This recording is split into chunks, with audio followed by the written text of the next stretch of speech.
What is up, guys? Welcome to the ThinkComputers Weekly Tech Podcast. This is episode 372, and our podcast is brought to you by Amazon. If you go to thinkcomputers.org/Amazon and happen to purchase something that gives a little kickback and keeps the podcast ongoing, with me, of course, is my co-host who looks a little tan. Ryan looks a little tan over there. I spent Friday and Saturday quite a bit of time outside in the sun. Yeah, doing outdoors work. I didn't actually swim at all this last weekend, and I should have. And now it's like this week been too hot to even swim. It's currently 104 outside at 7:30 p.m. Oh man, yeah. You must have that AC cranking. Dude, this AC's cranking all day. I have the worst farmer's tan. Like, it's kind of hard to see, but it is kind of hard to see, but it's really bad. But we're back after a week off. It was kind of nice taking a week off from almost everything. I had my sister in town and just showed her around San Diego and stuff. So it was good. And I got a tan. I'm peeling already because I just burnt myself sitting at the beach and everything. But it was a good time. How was your week off? It was good. Did I stream? Oh yeah, you did stream Apex with Taltos and Shinny. It was good. I don't remember what I did otherwise. It was just like an extra hour I had in my Wednesday evening. But yeah, nice. It's good to be back. Good to be back. Yeah, it feels weird to be back. Like, I feel like it was just so weird, like setting up the lights and doing everything. I was like, wow, I haven't done this in a while. Every time we skip a week, it just feels like so long since like the next podcast. And again, last week, the week before that, we skipped as well. Right. So, Talto said he's fallen in love with the charge rifle. You got him on the charge rifle. Ryan loves the charge rifle. We'll be so I loved far away. It much more when it came out, but I still love it. Yeah. But like I said, we'll be playing Apex later tonight. But yeah, we'll just jump right in. Like I said, it just feels so weird podcasting, I'd say. But we'll jump into reviews. And I took a look at a really cool product. I was actually really surprised at the price of this product. And I feel like both Ryan and I are very all about finding products that are good, that are low price. Because I feel like over the past couple of years, and again, we were just talking about this with other stuff, prices of things have gotten kind of out of control sometimes. We talk about it with graphics cards, but even, keyboards, mice, things are just a little bit more expensive these days. And this product is a keyboard, and it's actually not all that expensive. And it has all these features that you see on all these other super high-end keyboards. And it's not all that expensive. So this is the G.SKILL KM250 RGB. It's a 65% keyboard. And actually, it might be the first 65% keyboard that I reviewed. I know I reviewed I've reviewed 60%, but 65 gives you a couple keys on the end. And it gives you the volume knob, which is definitely cool as well. So it gives you your arrow keys. So you on a 60% keyboard, you don't get your arrow keys, and it gives you your delete, page up and page down over here as well.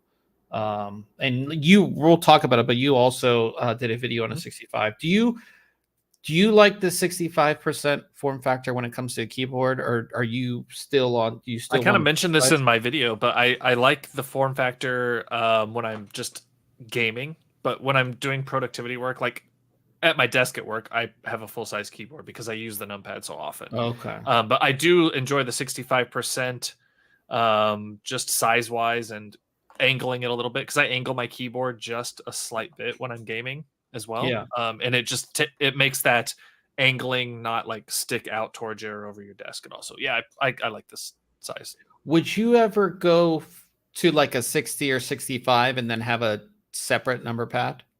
Maybe it depends. And then like if I'm playing WoW, like if I'm back on my WoW kick, the F row is important for me. Yeah. So you lose that with the 65, and I'm not going to Yeah. be hitting modifier keys to do things. So Yeah, so you don't get your function row. Of course, you have alternate functions, so you can see F1 through F12 here, but you have to hit Right. the function key down here.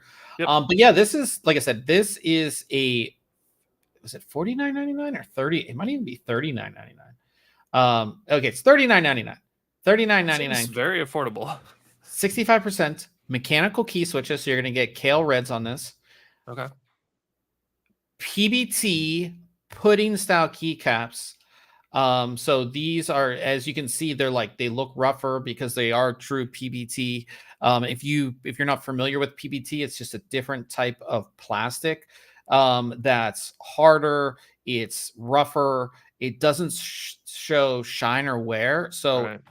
if you're using like an ABS keycap, if your hands are at all greasy or like you'll see the shine on the keyboard. It's so hard to keep an ABS keycap keyboard clean because it just over time it just they don't wear as much either, which is really good over time too. So I always they're so much more comfortable. I think that's the biggest thing is PBT keycaps are extremely comfortable. But the cool thing about these is these are the pudding style where you have the sort of diffuser at the bottom, so it's going to show more lighting, which I'll get into.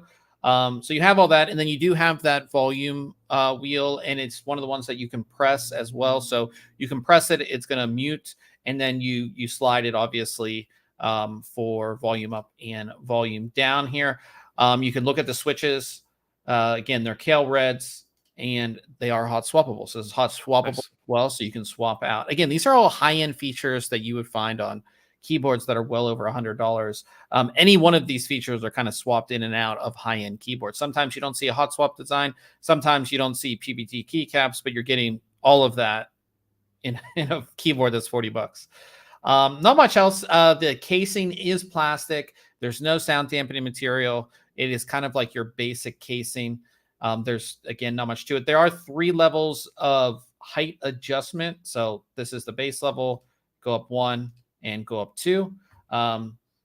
So those are the 3 different levels of adjustment. Not much going on in the back. It is kind of like your pretty basic keyboard. But I think when you turn it on, that's the cool part. The lighting with the pudding style keycaps, just, it looks awesome. It is, yeah, I'm a big fan. And pudding style PBT keycaps by themselves, I think the lowest price ones I saw were like $18.99 just for the keycaps. And then there's ones that are like, $30-$40 as well. We actually reviewed some from HyperX a couple years ago. But I think that the lighting on this just looks amazing. So I think the question a lot of people are asking is, what's the catch? Why is this $40? Yeah. I think one of the main detractors of this keyboard, and I think it's more than the second one, is that there's no software. This being marketed as a gaming keyboard, that leaves kind of gamers out of luck. No macros, especially for a 65% keyboard, you want some remapping capabilities, you want some macros.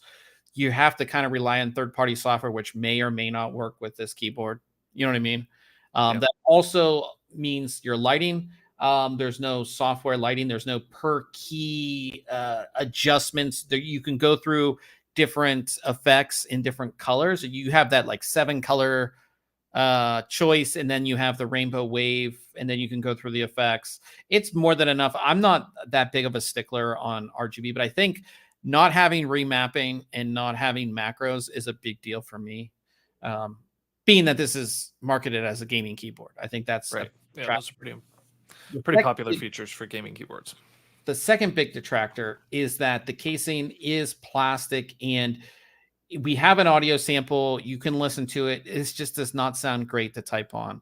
It feels fine, and it doesn't feel amazing. No flex or anything. Yeah, it feels fine, but it sounds cheap, and it just I don't know. It just, again, those are the two downsides, I would say, of this keyboard. Doesn't sound great, especially compared to some of the keyboards that we reviewed lately. It doesn't sound great, and again, no software. So those are the kind of two things that I would say are bad. But the saving grace of it, if this was $100 keyboard, I would have been a lot harder on it. But it's $40. And for $40, and it's not even like you're getting switches you've never heard of. I mean, these are Kales. They're obviously not as good as Cherry switches or anything like that, but they're still mechanical key switches. You're still getting PBT keycaps, putting style at that, which is going to make the lighting look really good. You do have a hot swappable design. So if you, down the line, if you did want to pick up some different switches, you can go ahead and do that. You have the volume wheel, detachable USB-C connection too. I didn't mention that. So if you did also want to get a coiled cable, this will support that because it is detachable cable. So it just feels kind of cheap. But beyond that, you can't argue with the price. I think at the end of the day, you really cannot argue with the price of this at $40. But go ahead and check out the audio sample, which we do have here in the review, so you can hear what it sounds like. But I think for $40, if you're building a PC or even like buying, somebody in your family wants a gaming keyboard, this is really going to give them everything that they want. RGB lighting, mechanical key switches, great durability too. So this is going to last, like the PBT keycaps are going to last a very long time. It's just, it's a good keyboard. I gave it a 9 out of 10 just because of the price. If it was $100 keyboard, it probably would have been a 7 out of 10. So yeah. So yeah, I mean, you really can't go wrong with the price. That's just kind of it. So go ahead and check that review out. Taltosh in the chat says 65% is doo-doo. I like 65%. I do prefer 60. I don't necessarily use my arrow keys. The volume knob is a nice add-on. I like my volume's right here on my headset. Yep. So like when it really matters, I just use this. So yeah, I would say that. I used to be a big, like when TKL was like the big thing, I was like a TKL, but I was like, wait, that's way too big now. That's huge. Nah, I mean, that's my go-to is a TKL. Yeah. I just think like it's too spaced out, but I still use this. I mean, this is like still my daily driver is this one. That's the IQ-Nix, right? Yeah. It's the IQ-Nix. Yeah. So, but but we'll move on. Ryan also, we were talking about it. He did a video on the he already did the review. Was that like 2 months ago? Maybe a month ago. Maybe a month ago. More. On the Cooler Master CK720, which is a 65% gaming keyboard. And he did a great video, really long video too, going over all the features. And he used a new set here. So I feel like he looks a little bit better on this set than his other set that he was using for videos, but he goes into detail on everything. I don't know if there's any like main things you want to talk about. We already had talked about this keyboard, but if there was anything else you wanted to, I mean, nothing new, but just the main features that really set this apart for me from Cooler Master's perspective, because this is kind of their first foray into like enthusiast type mechanical keyboard, right? As opposed to just like a gaming keyboard. They've got 2 silicone damper pads in the body of the keyboard, which really like solidify the sound and the feel. It helps to remove any vibration sounds, right? You don't get any of that like clanging or springy sound with this, which is nice, thanks to those silicone pads. You have the hot swappable switches on there, and the PBT double shot PBT keycaps really are kind of the features that I think really add a lot to this keyboard, especially at the price point. I think the MSRP is like $100, and it was actually on sale for like $80 just recently. So yeah, it's a really nice keyboard. If you're wanting to get into that smaller form factor without going with the more expensive brand, or you like Cooler Master for whatever reason, and want to stick loyal to them, it's a good option, I think, to at least check out. One thing I really, and not just Cooler Master, but a bunch of companies, is that we had gaming keyboards and they got really popular, probably for the lighting more than anything. I think, when we first started doing that. And then we had the custom mechanical keyboard scene come on, and it was all about the hardware and the silicone dampening and the PBT keycaps and the hot swap. And now we're seeing, because that got so popular, now we're seeing that in our gaming keyboards, which is awesome, because you use a normal gaming keyboard, just, normal cherry switches, nothing special about it, no sound dampening, ABS keycaps, and then you take a look at your first keyboard that maybe has a different type of switch, PBT keycaps, especially sound dampening with the sound, and you're like, I don't want to use anything else. This is the experience is so good. And if we were just talking about the sound on the keyboard that I reviewed, the sound on that keyboard compared to the keyboard from Cooler Master is night and day, because that one does have the sound dampening pads, and Ryan does have an audio sample, not only in the review, but in the video as well, that you guys can check out and just see. And those switches are lubricated too from the factory. Like they're pre-lubed, so they're, adds again to that sound and feel. It's really nice to see that we're not just getting like the same old cookie cutter type of gaming keyboards anymore. And it's really good, like especially the dampening pad thing. You didn't see that as much, but now we're really starting to see that. Pre-lube switches, like you said, a lot of cool stuff. So check out Ryan's video.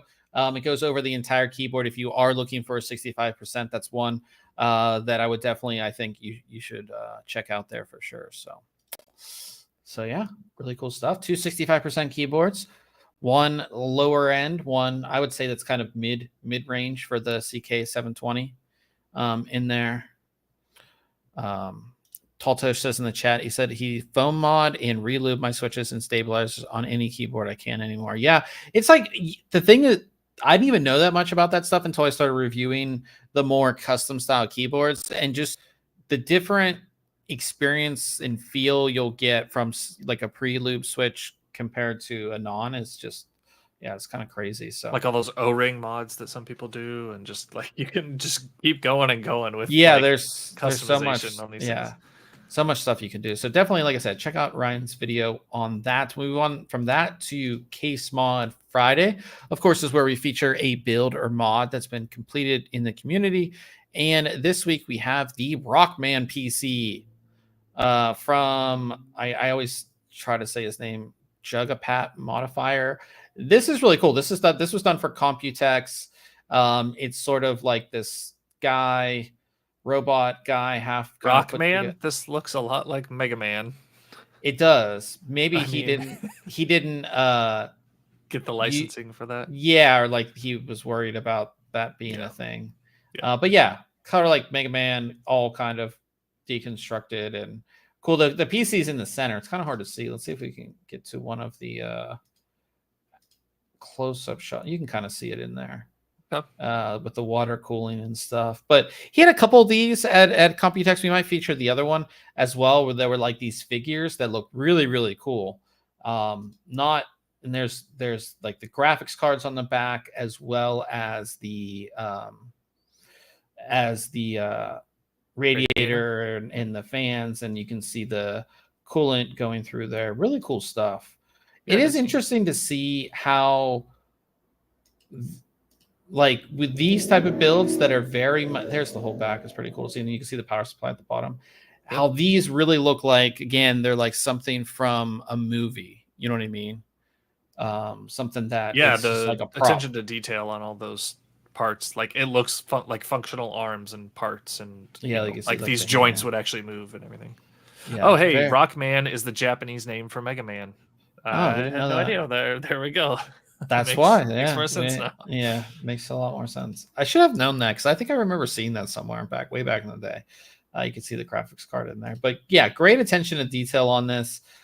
Just looks super, super cool. So go ahead and check this one out. We have his Facebook linked, and he has the other one on his Facebook as well. So if you want to check out the other one, it's a little bit different. But yeah, really cool stuff to see there. Would you want something like this sitting on your desk per se?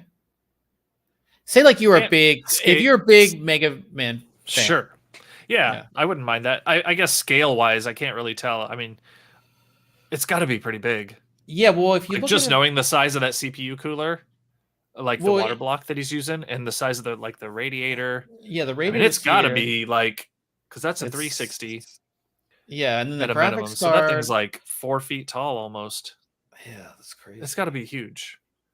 It would be kind of cool to do stuff like, oh yeah, maybe not 4 feet tall, but this is my PC. It's like a big thing. That was pretty cool. I mean, I love the 925, the Inwin 925 that I've got sitting here, but I'm kind of ready for something a little smaller, a little less overbearing, right? Yeah. It might be life size. Yeah, that could be. Yeah. In any case, like I said, check this one out. Very cool. Like I said, it was at Computex, but now you can see. Yeah. It would be cool. It would be cool to have. I think if I was going to do something really, really big and like, I think I would do like a wall PC. I think like if I had this whole wall, it's like a big PC. Or maybe a desk. Yeah, desk would be really cool too. I've always found the desk out of those two, I prefer the desk look. I think wall PCs end up, I don't know, they just everything looks so spread out, like for no reason. I would just be so afraid of it falling off the wall. Yeah. I feel like that would be the big thing with a wall PC. But yeah, no, the desk PC is something that I was considering for a while. It was just like all the pre-made desk, like the Lee & Lee desk was like so expensive. Yeah. And it was just like I was gonna like put an AIO in it. Like it wasn't like it was going to, you know, some crazy custom build. Yeah, no. Yeah. So yeah. But yeah, like I said, I maybe you should do a desk PC. No. And if you are taking your PC somewhere, it's not like you're taking your desk. That's like yeah. If you're doing like LAN parties or stuff like that, not an option really. Yeah, but we'll move on to news. Not a whole lot going on, especially considering we did kind of like the bare minimum of news last week because I was technically on a vacation. But some big news and some interesting stories. First, we'll start with AMD. They have confirmed new enthusiast class, excuse me, RDNA 3 GPUs are coming. So that makes you think like super high end. You hear enthusiast class, you're like, it's the highest. It's, but so their 7900 XT and XTX, those are considered by AMD like they're super enthusiasts. So this will be below that. Darn. Which makes sense because in this 7000 series, we have the super high end, and then we have the 7600. You know what I mean? So in the middle, we do have room for like a 77 and a 7800. So again, in that sort of, I guess you would call it enthusiast, but in the middle of those where, we would see that. This makes sense. AMD doesn't really, besides their older GPUs, they don't have anything new that kind of fits in that space. So the rumors are that it's going to be a 7800 XT and a 7700 XT, which I think would be good for them, especially with all the woes of NVIDIA as of late. Between $500 and $700. Okay. On the low end, if you had a 7700 XT at 500, which would compete with NVIDIA on their 4060 Ti 16 gig that again nobody cares about. That's the 500 price point. Yeah. So yeah, and again, you would also compete against the 4070 and 4070 Ti in that sort of price point. So yeah, That'd be interesting. I'd like to see it. And again, it seems like AMD it takes them a while to like release their entire segment. You know what I mean? Right. It's almost the opposite of NVIDIA, where NVIDIA is just like chucking stuff out pretty regularly. I wish AMD had a little more what am I trying to say? More options available from one end to the other. Sooner, closer to each other with release cadence. So. Yeah. It's like, because it seems like the 7900 and 7900 XT have just been out for so. Yeah, it's been on for like a long time. So yeah, that's definitely exciting on the AMD side. On the NVIDIA side, people are upset, which seems to be a thing. Par for the course this year. Yeah. It appears, and this is like a well-known leaker, well-known for being correct on NVIDIA stuff, is that NVIDIA is canceling a 4090 Ti.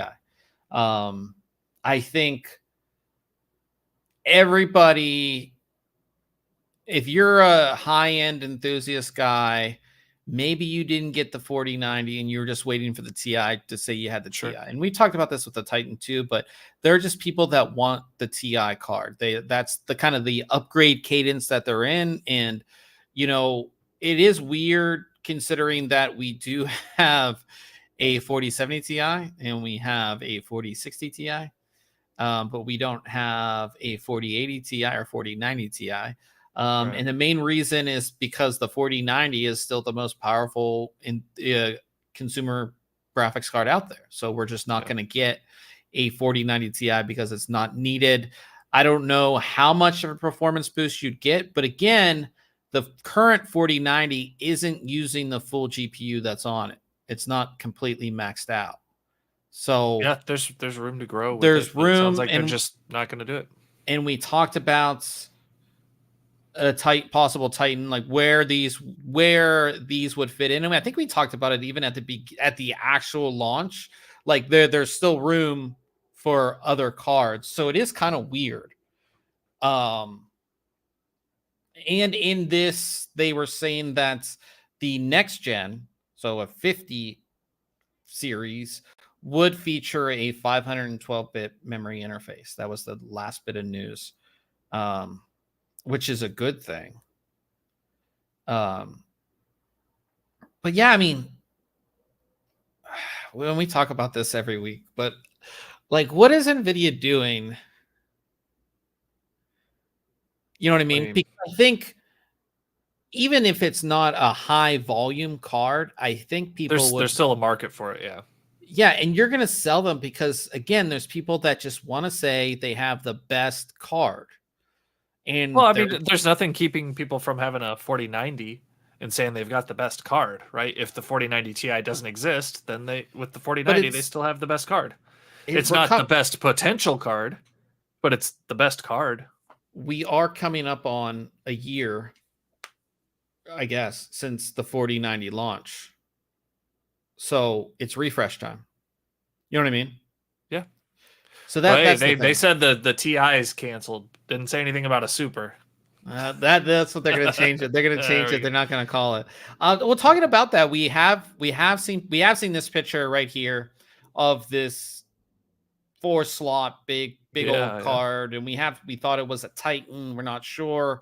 There's also pictures of this massive quad slot cooler. This is a more broken down version that we've seen, and it has fan in the center as well, which we didn't really get to see before. This thing is just huge cooler. All these, the heat sink and all the, it's kind of hard to see in there. But yeah, but if you look at all the heat pipes, I mean, there's just all through here, all through the heat pipes. And again, this just makes you wonder, what is this made for? Again, was like the Ti supposed to be coming and they just canceled it at the last minute? So, you know, again, companies were making these coolers for it. You know what I mean? It's just definitely, and again, you can see that back here, you can see those vertical connections. I guess I call them vertical, but you know what I mean? They're going down the card. They're not going across the card. And again, it's just this big, you know, big old thing, but having that center fan too, which is a little weird to have the center fan, because that's not on the normal cards. You know what I mean? Right. But this was going to have a different layout anyways, where the PCB was oriented different, if I'm not mistaken. Yeah, you're right. So, but yeah, pretty I don't know, it just makes you wonder what NVIDIA is doing. You know what I mean? Yeah. Like, I guess you could say there could still be a Titan. You could say that. Yeah. But yeah, like I said, we're coming up on refresh time for the first bit of 40 series cards, the 4080 and the 4090. So what is What is that? What does that look like? Is there a need? That's the thing too, because on the AMD side, you're What are not you getting, competing against? Yeah. yeah, you're not really competing against anything, which makes sense. But we've come to this sort of yearly, 16 months, 12, whatever cadence of upgrades and getting new cards. Yeah. So I guess we'll see. I don't know. What would you think if they did release a Titan? Would you? I mean, they've always been out of my price range or what I'm wanting to pay for Yeah, a of card. course. I mean, I'd be fine with if they I think, went back to the Titan series. well, that's the thing, is that we didn't get it. Because we haven't had Titan in a while. But if you have a Titan series card, then you've got like in between the regular 4090 and the Titan, you'd have just probably a pretty small area to work with to even fit a TI in there. So maybe that's what they're going with, is just they're gonna go all out with a Titan and just, I don't know, bring that name back. And Yeah, I guess we'll see. Be interesting to see what they do, but a lot of people are very upset at NVIDIA at that. Moving on to CPU stuff. It looks like we're going to get 14th gen Raptor Lake refresh is coming in October, which is coming because we're already in August, which is crazy. I know, it's crazy. It's crazy. There was a big Chinese hardware exhibition, and in that was this PC, which was apparently, this is from Intel. This was apparently running the new Raptor Lake refresh already. Okay. One of those things is at the show. They don't really say much. It's just like, hey, it's over there. And yeah. So this was running the new Raptor Lake refresh, which again makes it shows you that it's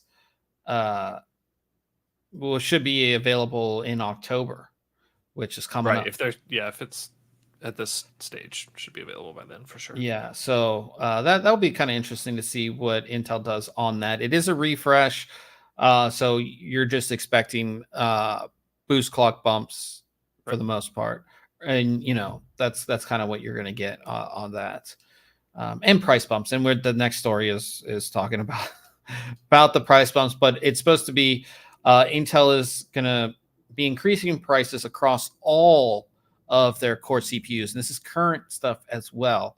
It looks like they put out a memo that they will be increasing pricing across all core CPUs from 1 to 20% depending on the SKU.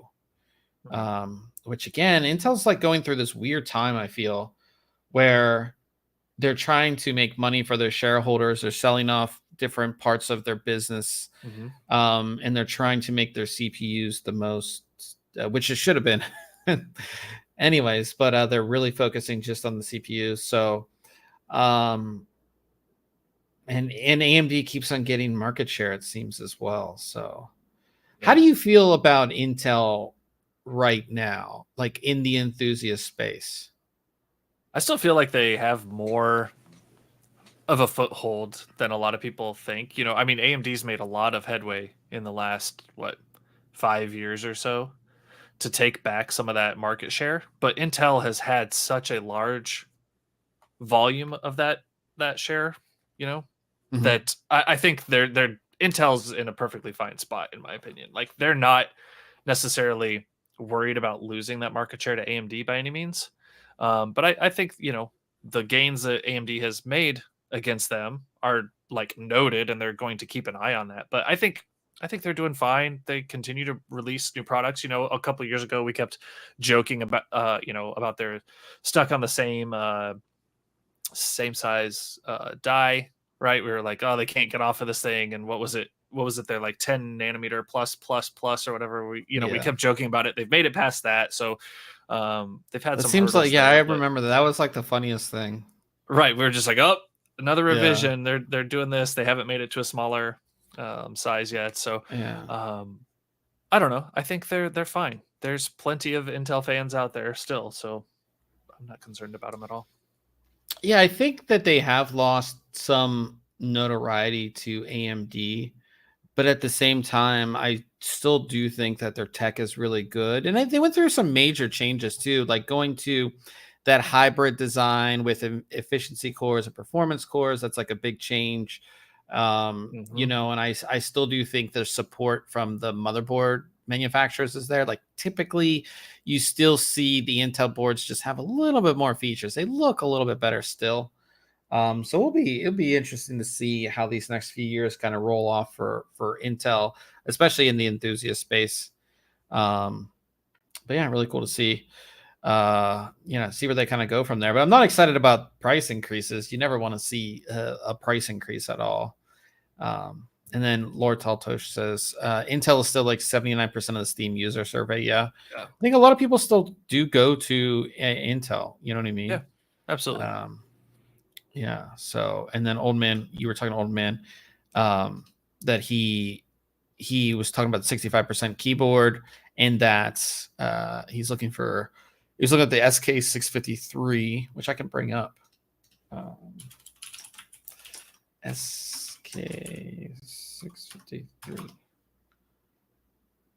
So it's a full size keyboard. It's a full size keyboard. But for $50, that seems like a pretty good deal. Hybrid wireless. Oh, this is their SK series. I'm a big fan of their SK series. They look pretty sweet. They have it's a little bit older. I'll bring it up here. It is a little bit older. And it has the low profile switches. Which okay. Yeah. Definitely have a different feel than a full size switch. But I'm definitely we reviewed at least 3 of the SK series like 3 years ago or something.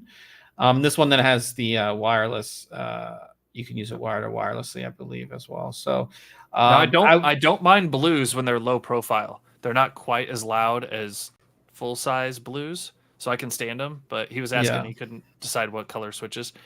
I mean, I think you'd be happy with any of them, depending on what your use case is. Like, I don't like blues necessarily for gaming. I don't mind browns as much, even though they have very similar tactile feel to them. Yeah. It just kind of depends what the use case is, I guess. Yeah, I wish you could just be like, yeah, go in the store and try this one out, like see how it feels. And and then like try it. And do you have a version with red and blue and brown? Yeah. So, but yeah, I mean the low profile keycaps as well as the lower profile switch is going to feel a lot different than a full size. Also, I'm pretty sure that the keycaps here are just ABS. So the keyboard that Ryan reviewed that has PBT, correct? On the 720, yeah. And so they're full size as well. Yeah, full size. So it's worth checking out. I do feel that low profile switches and keycaps are really great for specifically typing. Typing feels great on those. So it's worth, like I said, if you want to check it out, only $50. And if you are buying it on, I don't know if he did say Amazon, but if you are buying it on Amazon and you do have Prime, you have 30-day return window on that too. So, or wherever you're buying it, if they have like a return window, you can try it out, which I think is the best thing when it comes to a keyboard. It would, like buying a keyboard and then you don't like how it feels, it just wouldn't be great. So yeah. We'll move on from there to a really interesting laptop that was posted on a German e-tailer. It is this Asus ROG Strix Scar 17, which has been out. The Strix Scar 17 has been out for a while, but this version has a really interesting CPU. It has the Ryzen 9 7945H X3D. So apparently AMD made an X3D version of a mobile processor, which honestly makes sense, especially in a gaming laptop where that's why the person's buying it, is to game. You're going to get that little bit better performance thanks to that 3D cache, right? Why am I thinking 3D VNAND for some reason? I don't know why that's also in my head. But I don't know. Yeah. But no, I think it makes sense quite a bit, because a lot of times you you almost feel like you're stepping back or stepping down in performance when you go to that mobile part, right? Or a mobile gaming laptop. Having that X3D part in there might alleviate some of that worry or performance drop that you might see with a traditional gaming laptop.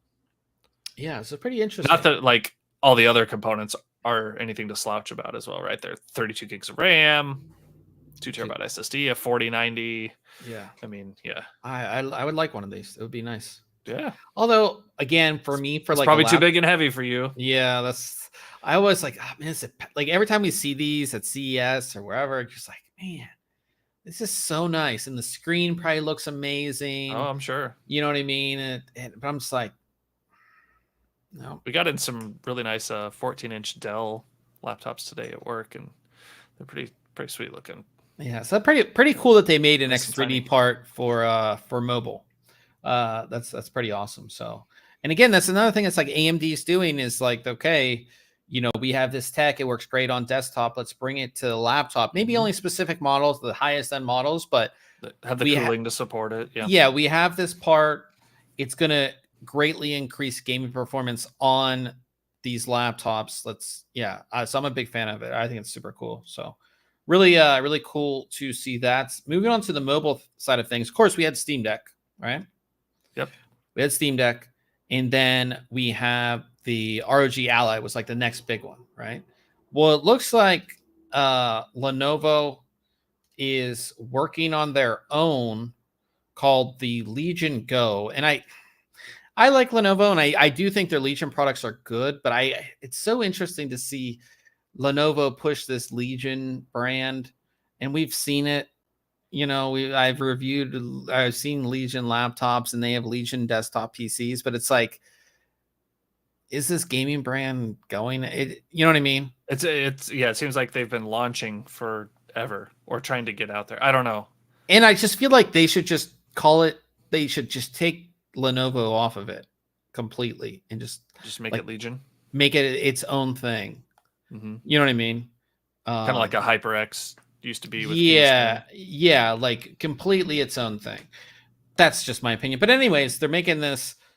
We have a really low res picture, but this is like their thing, and it's built on the Ryzen 7040 Phoenix APU, so it is going to be powerful enough. It's not like a cloud player. It will be powerful enough to play games on its own.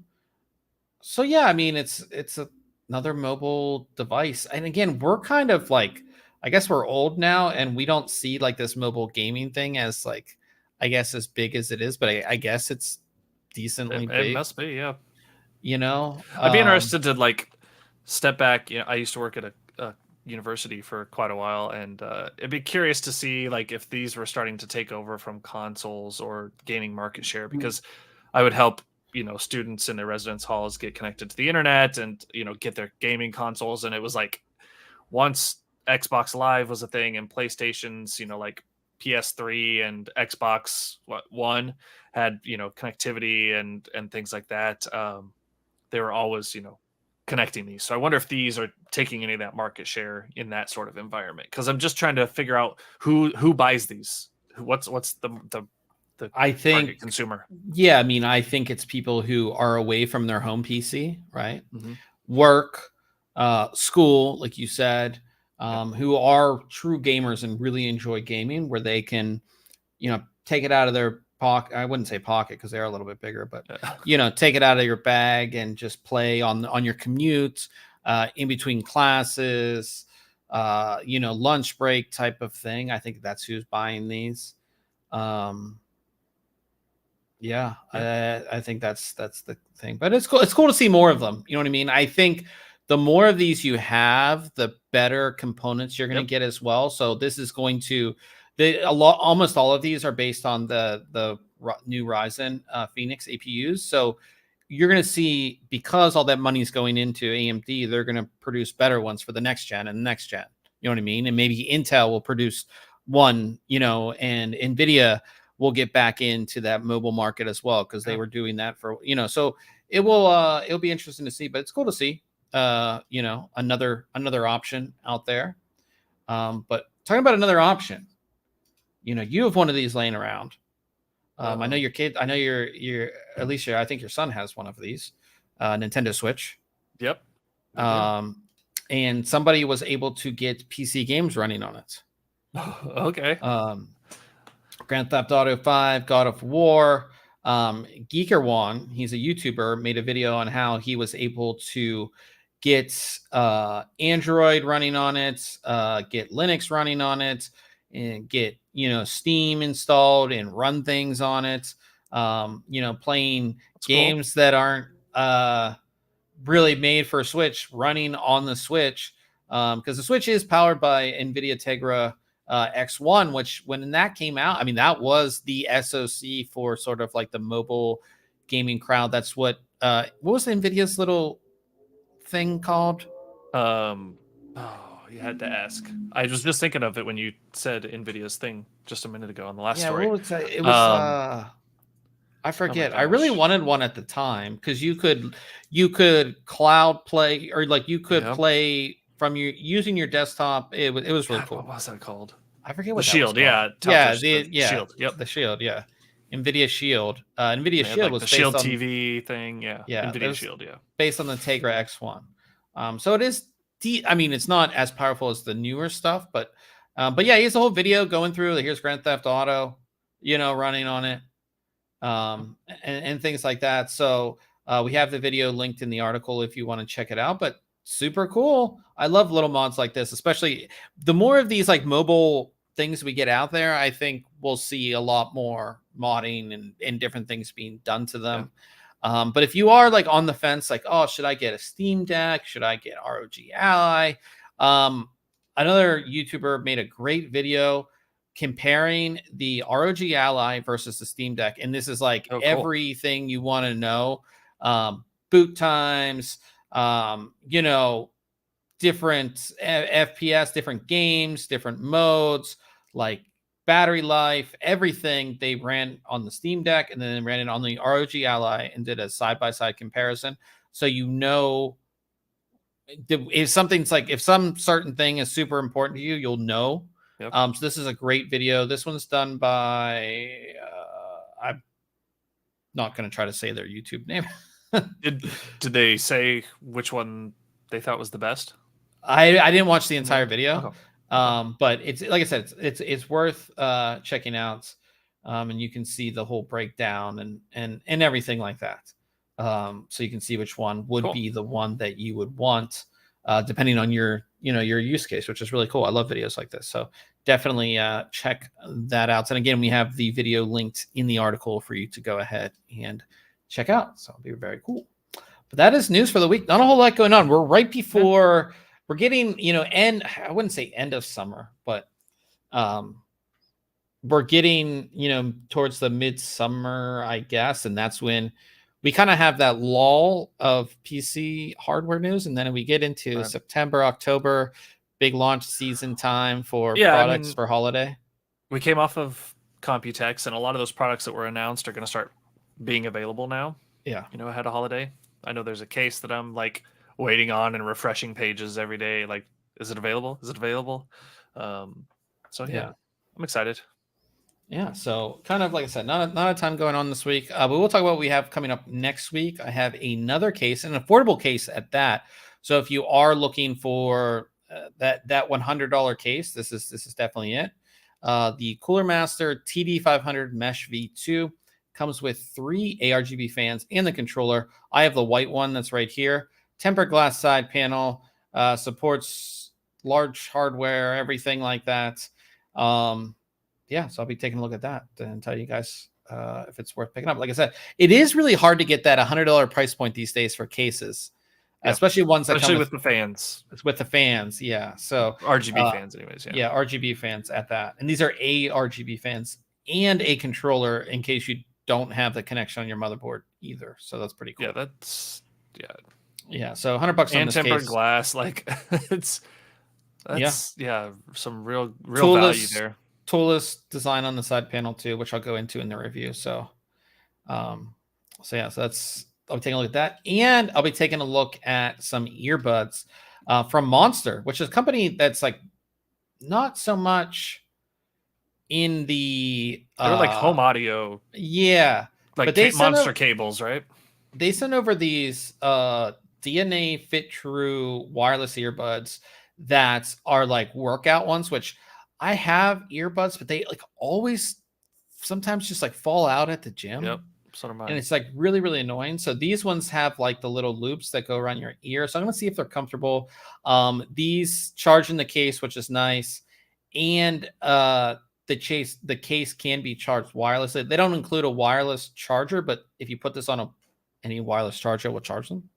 So yeah, so I'll be taking a look at those as well. And of course, if they sound good, you want good tunes while you're working out, I feel. So Yep. so I'll be taking a look at that there as well. And that is pretty much it. I did message you earlier today, and there's a new DJI, was it Oh Osmo yeah, the Action? Osmo Action 4. Osmo right? Action 4 was just announced. Everybody has their videos out. So the camera YouTubers, that's yeah. So not a ton of massive upgrades, but I think for me, the biggest thing on this is the low light is Yes, I much saw that. better. Yeah, they had really improved that, which was cool. Because I tried using mine. In fact, it's right here.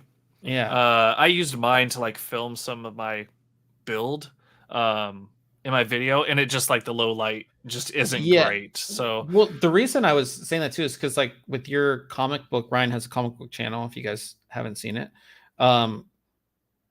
doing like kind of like vloggy sort of stuff that's not outside, the action cams just aren't good. Because even like I have the GoPro Hero 10, and it's just inside, it's just grainy. It just doesn't look great. But this new camera has that like this low light mode that like just looks really good. It doesn't look grainy and crappy.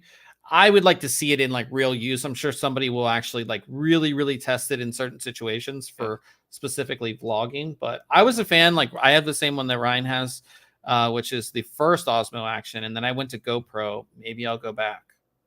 We'll see. I mean, this one does just fine for me. Like I don't Yeah. really have any need to upgrade.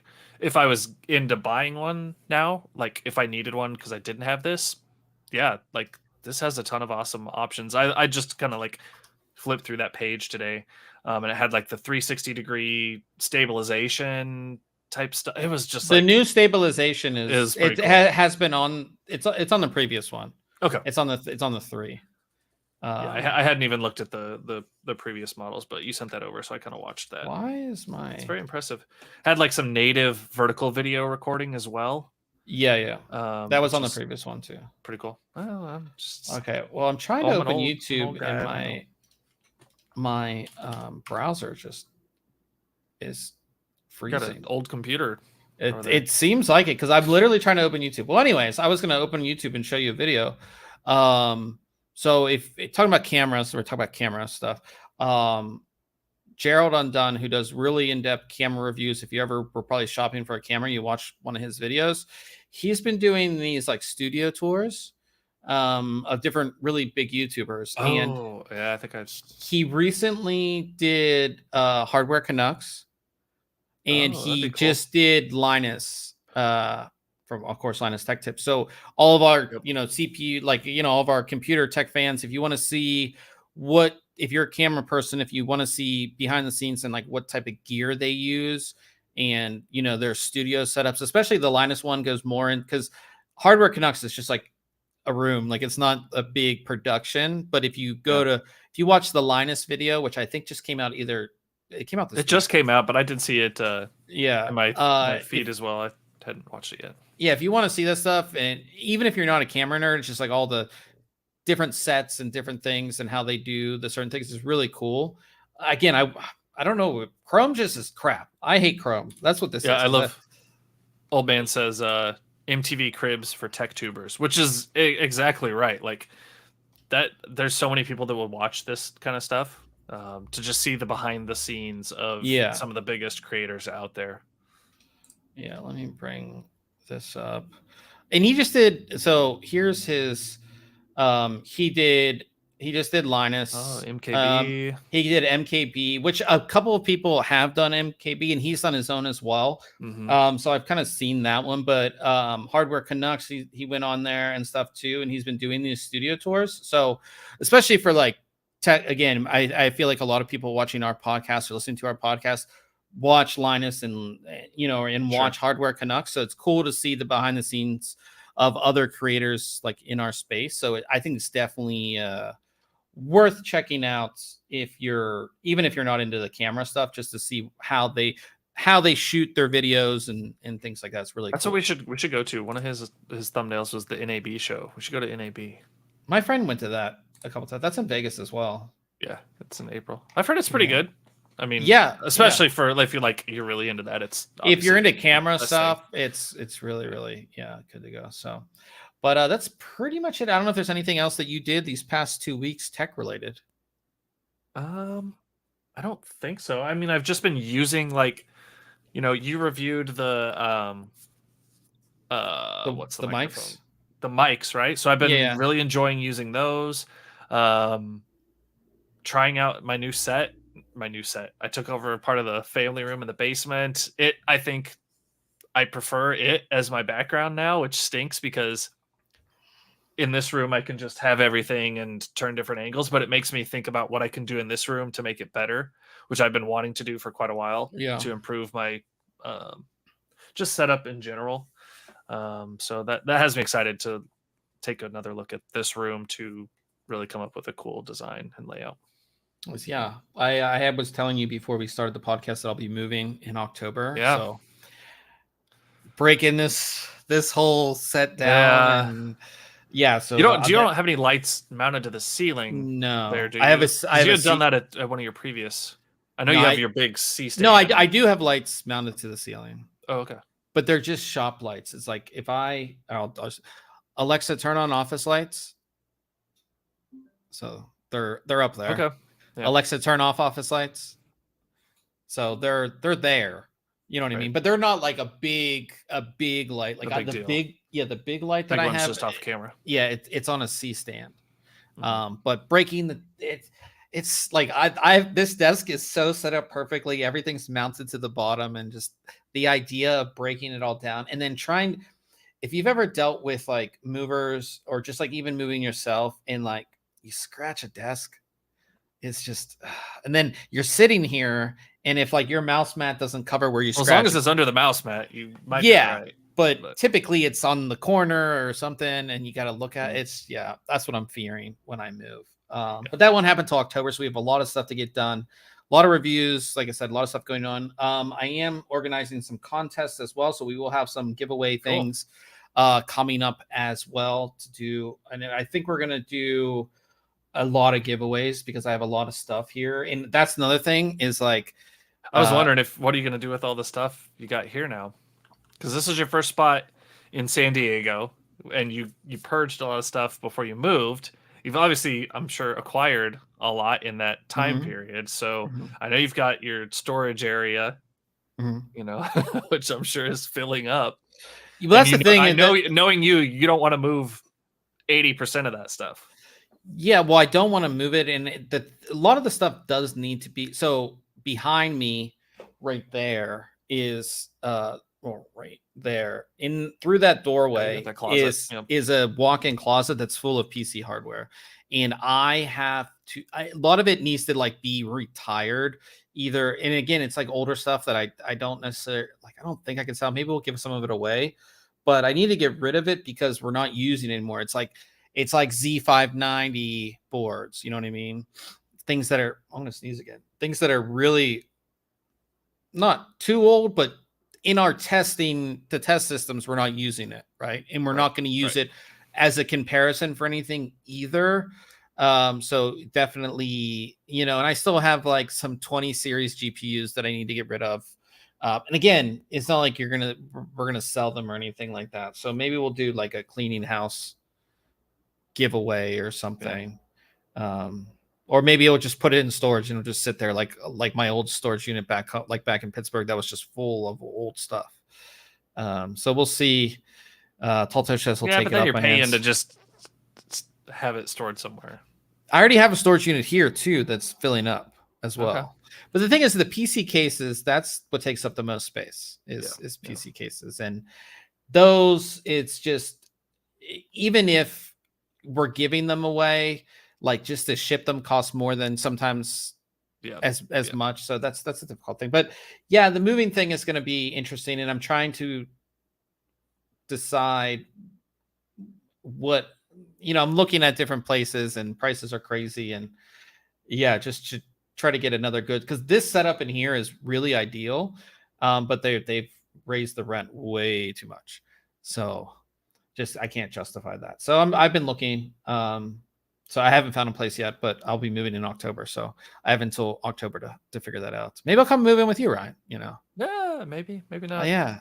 With all your comics, would be, So, but yeah, that is it, guys. We're gonna jump over to Twitch, twitch.tv, of course, /ThinkComputers. That's what we do all of. There it is.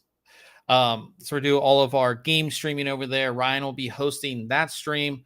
I'm excited to play Apex. I feel like I tried to play last night for just a little while, and my internet was, for the last 2 days, like horrible latency, and then it'd disconnect for like 5 minutes and come back up. I almost feel like Cox had some piece of equipment that was overheating with this heat. That's what I'm worried about too. That's what I'm worried about too with moving. So where I live now is like a new construction, right? Yeah, so you got access to all. So I could pick between Cox, which is normal cable internet, or AT&T fiber, and I picked the fiber. And now I'm like, every time I'm going to go into a place, I'm going to be like, who do you offer? And like, I have to look up like the max speeds and things like that. Because once you go fiber, you just can't go back, man. Yeah. So if I'm going to be stuck at a place that does have Cox, I think their max is like 800, 600. That's not terrible, dude. I mean, it's not terrible, no. But I just feel like, okay, so I had Comcast previously for years. I had Comcast, and not just speed wise, but issues. Just like you said, it would drop out. I would have weird issues sometimes. At least the 2 years that I've been here with AT&T, nothing. Well, these were the worst 2 days that I've had in the 6.5 years we've been in this house. It would maybe once a year you'd have something where it was like down for an hour or something for some reason. But this was the longest, like intermittent up and down piece and frustration. So I was like, okay, this is kind of getting ridiculous. But I think they resolved it last night. Well, like I said, hopefully when I move, I'll have good internet. I'll whatever the fastest that I can get, I'll probably get. Which it's either going to be fiber if it's available, or like the fastest Cox. Whatever, you know what I mean? So yeah, so that is it, guys. Like I said, we are going to be over on Twitch. Thanks, Old Man and Taltosh in the chat for being here with us live. And of course, everybody that listens later, we will not be skipping a week. So we will be here next week. So we'll see everybody